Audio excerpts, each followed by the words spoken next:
What's going on, guys? GH here. Welcome to the latest edition of our MMO News Roundup for February 2. I'm gonna bring you guys the news and updates from your favorite virtual worlds. Let's not waste any more time. Let's do this. First up, quick Lost Ark news. Lost Ark players are gearing up for a double celebration as the highly anticipated 2 Extreme update is set to launch in February 7, coinciding with the game's second anniversary festivities. One of the key features of the February update is the introduction of Valtan Extreme, a revamped and challenging version of the raid.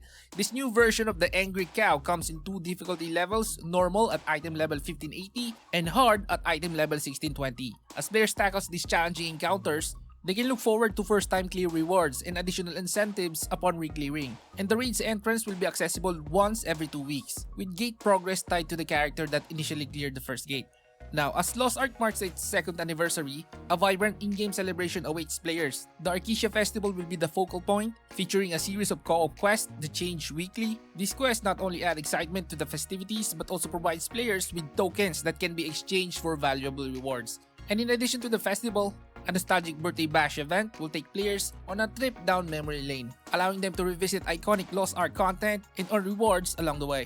Details about these updates and events have been unveiled in a recent announcement from the developers, and you can check it out on their website. Next up, we have info on PSO2 NGS February updates. In the PSO2 NGS February update, players can delve into the final part of Chapter 6, witnessing Aina's struggle as a training instructor for rookie arcs. Two new characters, Riku and Ruka, join the ranks in their long-range scout training. The Kivaris region received significant update with increased enemy levels and the introduction of Grand Torch stands, which can be utilized to take on powerful enemies. The level cap is raised to 85, that's important, and Ranger and Gunner classes receive new skills. And according to this, Creative Space seizes enhancements with a Kivaris theme and customizable mining rig parts. Now, future updates includes collaboration with Niji Sanji and of course, AC Scratch tickets for unique cosmetic items. Overall, the February update offers a comprehensive experience for PSO2 NGS players, combining narrative developments, gameplay enhancements, and collaborations. Now, our next MMO is Palia. In Palia's latest update on January 30, the Magi Market returns to Kilima Fairgrounds for the Lunar New Year celebration, featuring 18 exclusive food options and 25 new housing customization items. Now, players can explore the market, purchase unique dishes, and collect star quality versions for their homes. Additionally, the update introduces new crops and forageables, 9 new dishes, and 3 free emotes. A secret romance subplot involving Subira, an agent of the Order, will unfold for players with Friendship Level 4. There will also be various adjustments including the conclusion of the Winter Lights event and premium store updates with outfit bundles and a glider skin. Next up, some quick Dune Awakening news. Dune Awakening, the upcoming open-world survival MMO set in the Dune universe, is generating a buzz with its sneak peek on base building. The dev's recent post highlights the importance of water collection and the challenges posed by sandstorms. The lead game designer discusses the basics of base building, emphasizing upgrades, new techs, and personalized touches. With lessons learned from past experiences, the team is gearing up for a second closed beta test, inviting players to explore the vast and perilous landscapes of Arrakis. You can sign up on their website. Coming up, Tower of Fantasy just received their Beyond Horizons update. This version 3.6 update will include an all-new map with additional missions, a continuation of the main storyline, 2 new characters to play, and 2 new world bosses. It also marks the game's 1.5-year anniversary celebrations with various events and rewards for players to enjoy. Next up, news for City of Heroes for the Homecoming server, which is now licensed by NCSoft. The City of Heroes Homecoming server has released a letter to the community outlining their journey and future plans, emphasizing their commitment to keeping the server stable and online. The team reflects on challenges faced since 2019 and steps taken to acquire an official license. Now, they're grateful for the community support. They announced the integration of Victory and Paragon servers into Homecoming and the transition of closed beta testing. Additionally, a major update is on the horizon, promising new features like power sets, story arcs, and customization options. The Homecoming team expresses enthusiasm for the future and continues to focus on providing a lasting and enjoyable City of Heroes experience. This is some good news because this server is funded through donations. Let's hope that doesn't change, although I wouldn't mind if they add some kind of a battle pass. Skins only.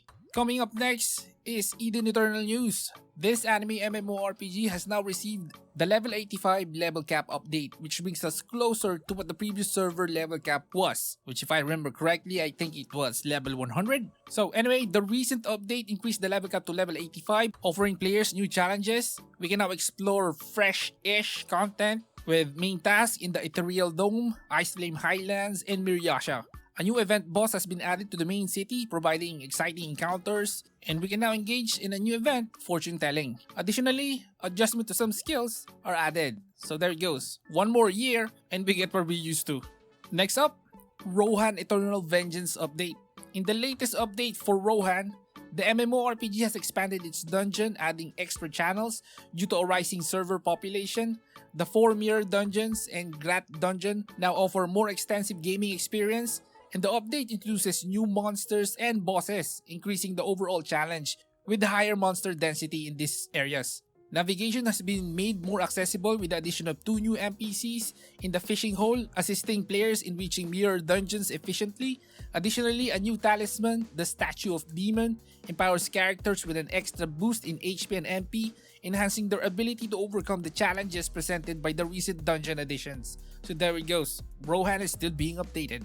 Next up, another retro MMO news. This one is for Rappelz. Yes, Rappelz is still being updated. In Rappelz's latest update, Epic 9.9 Twilight Underworld, players can dive into a new quest line, accessing a challenging dungeon split into 3 areas, blue, purple, and red, and the Twilight Armor set, upgradable with 100% success rate, introduces significant stat boost for various classes, boss and collection cards for Chaotic Phoenix, and a medal system with enhanced medals add depth to character progression. The update also brings 2 random talent point skills per class, includes dot in damage reduction, and features matchmaking improvements for players above level 220. Notable changes include persistent character buffs in the arena, and level cap is raised to 250, and an increased level pet cap to 220. And for the last segment of this video, let's do some speculation, because in recent months, there have been murmurs within the gaming community about a potential collaboration between NCSoft and Sony to develop a Horizon Zero Dawn MMO. And based on Sony's press release, it says that NCSoft and Sony will collaborate in various global business fields, right? It says various different stuff, but it also includes mobile. And depending on what kind of gamer you are, hearing mobile and MMO usually insinuate we're gonna just watch this game play on its own. But it can't be right, because this is Sony. They wouldn't do that, right? Now, that said, a few days ago, a leak has emerged that there could be an upcoming Vita 2, Sony's possible new handheld device. And as we all know, handheld and mobile is related, but can have a slightly different meaning depending on the context. But you get my point. Is Sony making an MMO for their upcoming handheld device? Tell me in the comments, what do you think? And that's it for today's roundup of MMORPG news and updates. Hope you guys are getting the good loot. See you in game. And this is Game Hardcore. See you in the next one.